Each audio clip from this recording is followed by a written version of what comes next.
morning, and thank you for all of you joining us on this extremely special day from Petco Park. We'd like a warm welcome today to our viewers and to our listeners, both on Padres.com and 97.3 The Fan. We are incredibly excited to be here to officially announce the new 9-year contract for our all-star center fielder, Jackson Merrill. Alongside Jackson on the stage this morning are Padres President of Baseball Operations and General Manager A.J. Preller and Padres Manager Mike Shildt. We'll begin today's program with opening remarks from A.J. and Jackson before we open it up to all of your questions. At this time, A.J., take it away. Thanks, Don. Obviously here today to announce the signing of Jackson to a 9-year contract extension. I want to highlight Jackson's representatives that are here today: Drew Hardy, Josh Knipp, Gabe Mayorga, Jackson's girlfriend, Sammy Quinn. Jackson's parents, Josh and Jenny, are back in Maryland, but look forward to seeing them here in a week or so when they're here to be here for Jackson when he gets recognized for the Silver Slugger last year. Obviously a super exciting day for our organization, and for Jackson. I know he doesn't love the attention always on himself, but it's a day to celebrate Jackson and his commitment to the Padres. And also top to bottom for our organization, huge day today. I want to recognize from a scouting standpoint, it obviously starts with bringing in very talented players and individuals into the building. In a time where it's really tough to find diamonds in the rough and under the radar players, there's a lot of information out there. And honestly, Jackson was a guy that a lot of teams didn't have targeted as a first round type talent. And Danny Sater, an area scout that rang the bell. Jake Koenig, one of the first people that talked about Jackson, somebody that needed to be on our radar. Luke Merton, Mark Connor, David Post, Logan White, all a huge part of Jackson sitting up here today with the Padres. You've got to turn over elite talent to a player development system that puts him in an environment that he can continue to grow and learn from. And the ability to play for Eric Young as first manager at Lake Elsinore, where he won a championship, not surprisingly. Riley Westman, Vinny Lopez, Chris Kemp, Mike McCoy, Pat O'Sullivan from the hitting standpoint. All those guys want to recognize they have a big role in Jackson being up here today as well.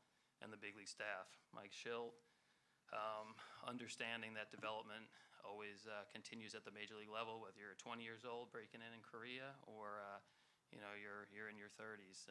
Development never stops. And for Shilty and his staff, many of whom are out here today in the crowd, really a great accomplishment. One, to be open-minded to having a young player like Jackson on the club, but understanding what it takes to break a player into the big leagues and continue to give him nuggets and guidance to look up and in very quick time have him be a player that's a huge part of the Padres organization. So huge for me personally. Thanks Shilty and the group, because it's a big part of us being here. And lastly, ownership. I know Peter be very proud of a day like today. We talk about all the time commitment to excellence and having a core group of players. First, you need players and a staff with a lot of ability, and then you need stability. I think the process over the last few weeks and months with John Seiler, Eric Katzenda, Eric Grubner, Nick Ennis and Josh Dunn is a fun process, going back and forth and throwing different ideas out there and looking out and being able to talk to the fans of San Diego that were, again, it's been here since I've been in this spot, that is fully committed to winning a World Series and adding elite players and elite talent in that pursuit. I do want to highlight Nick Ennis. I think over the last few years we've had a couple different opportunities where we tried to talk to Jackson about a day like today. Nick's rapport with Drew and Josh and constant feedback back and forth, creative ideas. This is kind of his baby in terms of this concept, and we definitely would not be here without the work that Nick and Josh did on this front. So, in terms of personally, I think it's I kind of think back to the first time I saw Jackson play baseball. I kind of was trying to sneak into Severna Park area, see him on the road, not try to bring any attention to myself or mainly to Jackson. So I thought I had a good spot, road game. I was sitting in a football stadium a couple 100 yards away to watch Jackson play baseball. And it was right after COVID, so a security guard came and grabbed me and said, "You have to leave here. You can't be in this area." So I was kind of getting escorted out. All these people were looking to see what was going on. And this one dad was like, "Hey, are you a scout?" I was kind of like, "Not really, but I guess so." And he said, "You must be here to see Jackson Merrill." I was like, "No, I'm here to see John Smith, the shortstop." And he's right away, he said, "Well, that's his dad right there. Josh, come over. Come meet this guy." So then for 20 minutes, me trying to be incognito, I'm now talking to Jackson's dad and, just kind of picking his brain about everything. And at the end, he's kind of like, "What's your name again?" I'm doing OJ. I did one of those things. And so that was probably a bad covert mission. But I think the biggest thing that came out of that day from a couple hundred yards away, and I said this a few times, I remember calling Josh Stein and just saying that, I probably saw the most competitive player I've seen in a few years. And to see a guy that, I think you think about it and you're like, well, doesn't everybody want to win baseball games? But it hits you in the face that this guy wants to win as much as anybody had seen that year in the draft, and we've all seen that in the Padre organization over the last few years. So I think the other Jackson story, real quick, was we end up drafting him day one. Chris Kemp calls me up, and he's doing some things in the player development department, and he says, "Hey, 7 a.m. he gets a call from Jackson Merrill. Says, 'Hey, can I come over and when are the cages open? I want to go over to the complex and hit in the cages.' So and I'm going to bring James Wood with me, another one of the great talents in the game. So it's pretty cool. I think you select players and you look back after the draft. Did we get the right guy? I think it was pretty clear from day one. Yeah, we've got a guy that wants to be great. So last thing in terms of the last couple months, we've had a lot of conversations and. I think seeing what's important to Jackson, what's important for him in terms of if he wants to make a commitment to the organization. He's been very straightforward, very clear. Pat O'Sullivan asked today when we were walking in. To me, he said, "Hey, was it a tough process?" Honestly, it wasn't. I mean, I think in a large part, Jackson's representatives are very clear and straightforward, but Jackson's a very mature person. He knows what he wants, and he was very clear in terms of. I want to be able to take care of my family, for years to come, and I want to do it in a way that there's going to be a great team built around me. So, again, I think from our standpoint, I think the message that Schulte and myself have always given to Jackson is be yourself, continue to be yourself, and that's the guy that stays 9 innings in spring training games. That's the first guy in the locker room every single day. Usually the last guy to leave, still in his uniform, usually pretty dirty. And I think for all those reasons.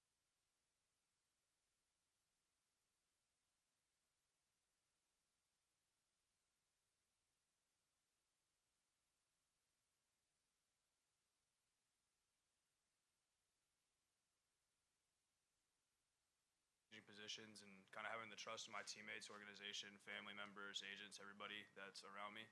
I think that was the biggest part of getting here to this point today. I couldn't be more grateful for the work we've put into this and the work that we've been putting in on the field too. As you can see, it's displaying really well, and this is exactly where I want to be.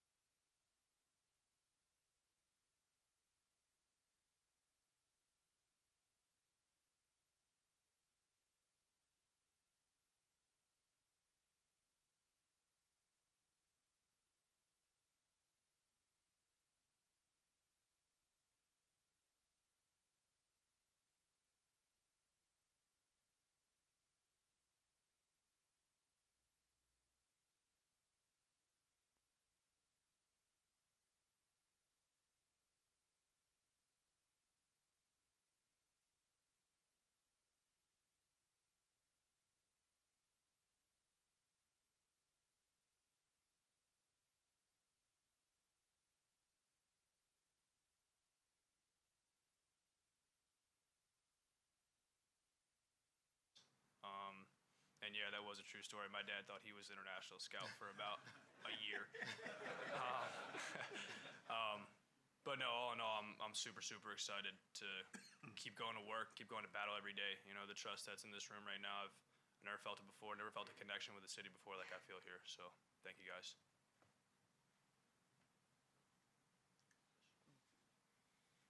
Okay, at this time, we will take questions from the floor. We have microphones on both sides of the room right now. Devin and Tiffany, just raise your hand and we will get to you. We'll start with Kevin Acey. Jackson, you said this was what you wanted to do and that you didn't need to, that there was enough money, was just enough money. Like, what was it that pushed it over the finish line? I think just even hearing like an opportunity to sign with the San Diego Padres is enough for me, you know. But I also feel like there comes a line where you know your worth, you know your value. Listen, I know like there's contracts out there that are beyond absurd. They're super amounts of money, but having a relationship with a real human being and a real team like I have here, you can't beat that, you know. You can't just sign for $700 million and want everything to be perfect, you know. I got people all around the clubhouse that are supporting me, supporting my family. You know, they ask about my personal life every day, so you know I'm just gracious for that, and I know it's going to be the same way for the next 9 years. Specifically, like, since you've been in the major leagues, I know you wanted to be here from the start, but specifically since you've been in the major leagues, what is it that has made you kind of fall in love with this place? I just think the energy always. It doesn't matter if it's the energy from the fans or the energy from the team or the energy from the coaches or people outside the field. There's just always a certain energy, always a positive energy here. You know, I've never felt a negative energy. Even when we lose games, it's just like, how can you be so upset about where you are right now? You're playing in the big leagues, you're playing in San Diego. Like, there's really not much to complain about. So I think just Schulte always says that winners find a solution, you know, and that's what we do here. So that's what I want to keep doing. AJ Casavel. Hi, Jackson. When you said this, you knew this is where you wanted to be. When was that? When did you know that this is where you wanted to be long term? This is where you wanted to sign this extension? I think literally from the moment that AJ talked to me for the first time, before the draft ever even happened in 2021. The Padres were the first team that ever reached out to me, ever scouted me. They believed in me from day one. They tried to keep me under wraps. Like, I posted a picture on Instagram one time with an area scout, and he was like, "Take it down right now." Like, I ain't having it. So, yeah, you know, they believed in me, they trusted me, and they wanted me, you know, and it feels good to be wanted. Obviously, I think everybody in this room feels that. You feel wanted, like, it feels good. So I just feel like they always had a certain trust in me. AJ's always been there by my side, just rooting me on, being my biggest supporter. So, you know, I think from that first instance, just talking to him, I wanted to be here forever. What do you envision now out of these next 10 years, I guess it is, including this year? What do you envision accomplishing here? Winning, and just winning only. You know, there's so much in a contract with money and all that, but my goal is to win. It's always been to win. It's always been to dominate with my boys on the field. And I'm just happy I get to do it for a long amount of time now. Annie Halbert. Just along the lines of the timeline, I know you guys were talking about things even before you played a major league game. When did things start to really heat up, and why was the timing right now? I just think, you know, the timing was better for everybody right now. I think last year was more of a year to get my feet underneath me and play baseball. You know, a young kid in the show, it's kind of hard to manage a lot of things on and off the field. So I think just waiting, and then now I have so much confidence and so much ability that I think it was a perfect time, you know. And then we've heard about the stories and talked to you about how you've been a big part of the minor leagues still and making sure that those guys are feeling your love and your care for them. How does this contract influence how you want to support that going forward, the rest of the organization? Yeah, I think AJ and I talked about it too when we were talking about a contract in general, is that my involvement with the organization is going to be a lot more. You know, I want to be involved in the minor leagues. I want to be involved in the community. I want to be involved in kind of everything that goes on. I know some stuff's out of my control and out of my reach, and it's not my business, but there's also a lot of stuff that is my business, you know. Checking in on minor league guys is such an easy task. You can go on the MILB app and just look at stats, look at how people are doing. And it's also easy as just calling your boys or texting them, making sure they're okay mentally too. Like, it's not that difficult to be pretty involved. Marty Caswell. Jackson, what is it like, the feeling knowing that you and Fernando Tatis will be growing older together for the next 10 years? I mean, it'll be kind of funny. It'll be funny looking at him in right field every day and just knowing that it's going to be like that for a really long time. Tottie's been just like me. He's a kid playing the game. You know, he doesn't take things too seriously. He doesn't take them too light, though. You know, he's locked in every day, and he loves success. You know, he wants to do good, and I'm right there with him. I want the team to do good and want success all around the city. You've talked about how supportive your parents have been. What was it like calling your parents on the phone or texting them and telling them about this life-changing contract? To be honest, I told him yesterday before like anything kind of broke loose. I didn't know when it was going to, so I wanted to let him know. And like for me, like until I see it right in front of me, there's no emotion, there's nothing. So yesterday I called him and I was so chill about it. My brother was kind of like, "Hey, why are you so relaxed right now?" I'm just like, I ain't saying anything yet. I'm not doing anything. But no, they're super excited. My mom, of course, the most excited. She shows the most emotion, but they couldn't be prouder of me, and I'm thankful for them. Dennis Lynn? AJ, can you share when exactly you first talked to Jackson and his agents about the idea of a long-term deal in San Diego? Yeah, we've had a couple attempts over the last few years, and then just re-engaged here, really going into the off-season. Hey, this is something that obviously, we're going to focus on continuing to build our roster and our team, but when we get to probably to the new year, this is something that we're gonna look to from John and Eric and myself. When we got to the last month, we started to get really serious. So I think, again, the last couple of years, Nick's had conversations with Josh and Drew, and then started the offseason, sat down with Jackson and said, hey, where's your head at? What are you thinking? He indicated, again, he was open to it. He really wants to be here. So it's like, all right, let us kind of get to our off-season business. And when we get to the turn of the calendar, we'll start getting more serious with it. And, that's how it all unfolded here the last couple of months. And Jackson, I'm pretty sure I'm right. You're still eligible for the prospect promotion incentive this year, now that it's tied to MVP votes, and you can help out both yourself and the team. What kind of incentive is that for you? To be honest, I don't even know what that is. It's where, if you had won Rookie of the Year last year, you would have gotten that draft pick. Yeah, I did know about that. I just didn't know that was the name of it. But no, I'm going to play hard every day. I'm going to play for a win. That's what I did last year. It's what I'm going to do every day this year. It's so much easier than playing for stats, playing for a prospect, whatever it's called. You're here to play baseball games and win. There's nothing else in this game that matters besides winning. If you don't win the championship, then you lost. If you're a little kid in a little tournament and you don't win the championship, like, you don't feel like you accomplished what you wanted to go there and do. So for us, it's about winning. I know that stuff helps in the other sides of things and trades and developing people, but for us up here, we're going to try and win, and then if that happens at the end of the day, it happens. And Dennis, even last year when the Rookie of the Year vote came up, Jackson said to me, we were meeting in the office, he said, really want us to get a first-round pick. So it's kind of where his head's at with everything. Darnature? One for Jackson, one for Mike. Jackson, congratulations. I think it was less than 2 years ago, your parents were with you when you were struggling a bit in the minors. I think your dad said it was the lowest he'd seen you. Last year you show up, you're in center field, kind of learning the position. Now here you are. What's it been like going through those experiences, getting to this point in relatively short time, and was there ever any doubt that it would lead to this? I don't think there was any doubt ever. I think I always believed in myself to get to this point. I think, though, struggling in the minors for a little bit, it was good for me. The adversity was good for me. To bring that up here and to know that when you're struggling, it's not the end of the world and that you can still get out of it and still work your ass off and just become the player you want to become, I think that was the most important piece of it. I have to actually thank Kev for writing articles when I slump because it makes me play better. But sorry, Kev, no hate, but it's just if I ever slump, keep writing them. But yeah, just having the adversity, I think it was super huge for me. And Mike, what has impressed you most with Jackson during this time that would make something like this a logical step for the franchise? How long do we have? You're talking about a real blessing. Congratulations again, man. Thank you. Really well deserved. Get the privilege to have, known him for a couple of years now, and just, the talent is the talent. It's clearly special. But what resonates with me is Jackson's authenticity and who he is as a person. That's what really stood out to me initially. When you've got that kind of character and that kind of mindset for other people, the organization, his teammates, and then the dedication for himself to be great and to go compete, it's very sincere. And then you couple that with talent. So, it's a blessing to be with this guy and work with him, and privileged to be with him for the next several years. He's joining a core group of players that are very special here. He fits right in, and we're really excited about it. Back to Kevin Acey. All love, Kev. Promise. Sorry. Jumped the gun. Hey, I wanted to ask you about Mike. Some guys have said that he was the kind of the perfect manager for you, allowed you to be who you are. You're his kind of player. I just wonder what he has allowed you to be.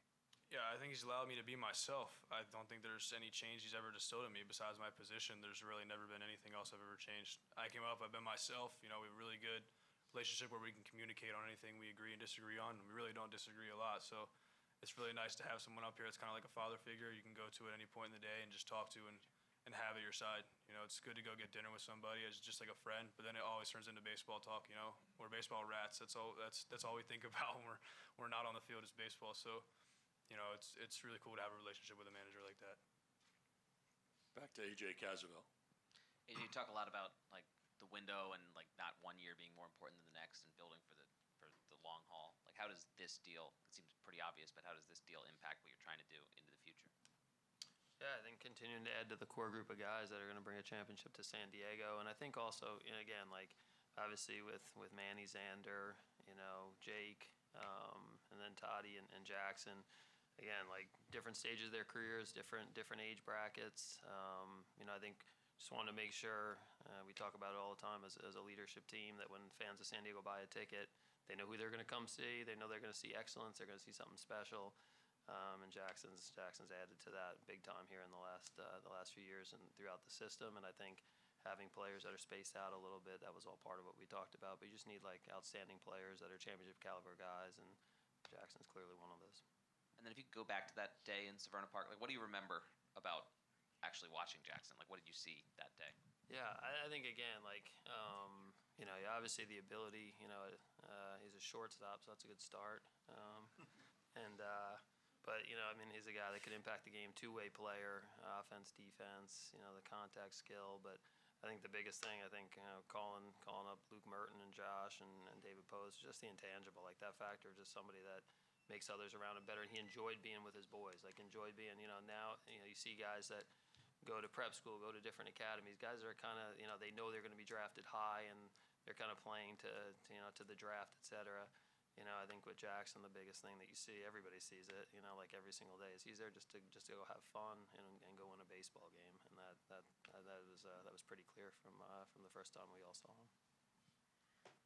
Annie? Just one. I know you're a baseball rat, but just having this long-term contract, does it give you a chance to exhale, maybe go to the zoo, put down roots here, just enjoy it a little bit more? What does it do for you personally? I excelled last year when I just made the team. You know, you're on the team. That's all that matters to me. Everybody asks where I want to hit in the lineup, and I don't care. You know, I'm in the lineup. That's all that matters to me. So, you know, being on a big league field every day, that's enough of an exhale for me. I'm here. I'm breathing. I'm smooth. I'm happy to be here and play baseball. You know, I think talking about high school, it's like I was never playing to get drafted. I was never playing to go to college. I was playing to win. Like I was playing to win high school baseball games, and that was my whole goal. You know, I didn't think about after high school. I didn't think about anything. I was just playing. So it's the same thing. You know, I wasn't thinking about this when I was playing baseball all last year. I was thinking about winning and helping us win a championship. So, yeah, that's all I'm thinking about is winning. Jackson, congratulations. Selfishly, I'm looking forward to, for the next decade, calling Merrill Madness. Congratulations.